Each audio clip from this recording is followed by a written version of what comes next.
Hi guys, তো এই জামার এই সেটের যে এই জামাটা, তো সেটা আমি কালকে পরবো। আর হচ্ছে আমি হিজাব পরবো কালকে। কালকে আমি চুল ছেড়ে যাব না, কালকে আমি হিজাব পরে যাব, কারণ এই হিজাবটা অনেক লং, অনেক লং। এই যে প্রচুর পরিমাণে লং এই হিজাবটা।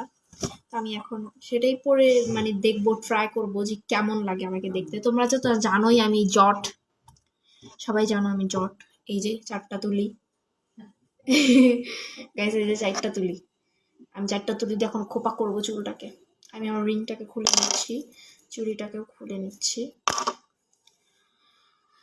সুন্দর করে খোপা করতে হবে, কারণ আমার চুল অনেকগুলো হচ্ছে ছোট। তো এখন আমি হচ্ছে খোপা করে নিচ্ছি সুন্দর করে।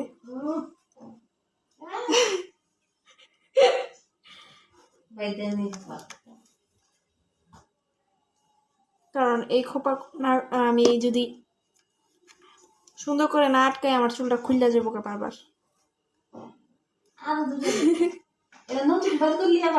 ওই যে দ্বিতীয় নাম্বার ড্রয়ারে আসছিল,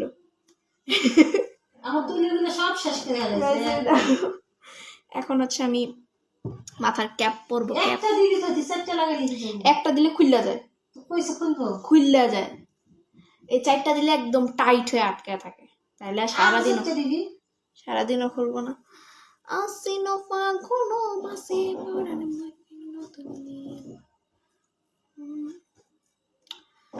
ওকে গাইজ, আমি ক্যাপটা পরে আসি। ওকে ডান। গাইজ, আমি এই কালার হিজাব কখনো আগে পরি নাই, তো এটা এখানে সমান রাখতে হবে নিচ দিক দিয়ে।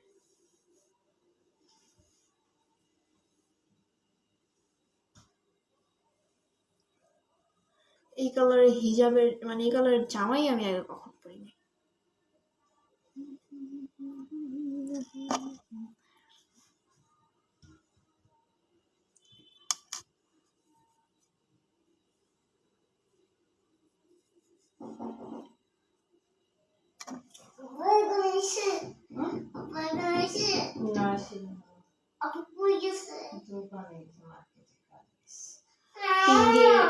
একদম টাইট করে আটকিয়ে দিয়েছি।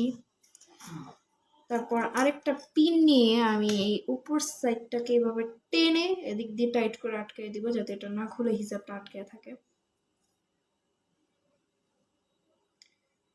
এই যে জায়গায় মারতে হবে।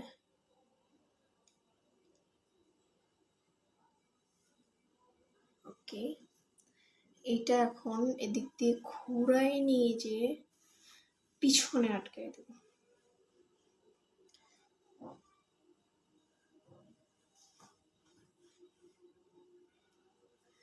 আমি যেভাবে হিজাব পরি এটা একদমই সহজ একটা রেসিপি।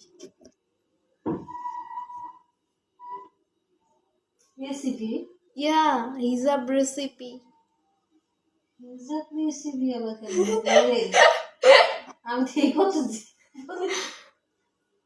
আমি জীবনে শুনিনি রেসিপি, আমি জীবনে শুনিনি রান্না।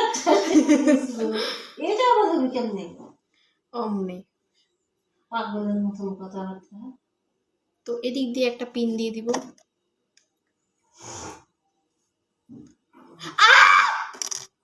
ও মায়া মায়া গো,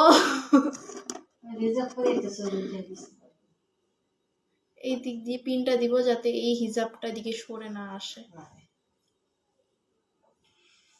এটা দেওয়া লাগবে না, আমি কালকে দিয়ে দিব, সমস্যা নেই। তো তারপর আমি একটা হচ্ছে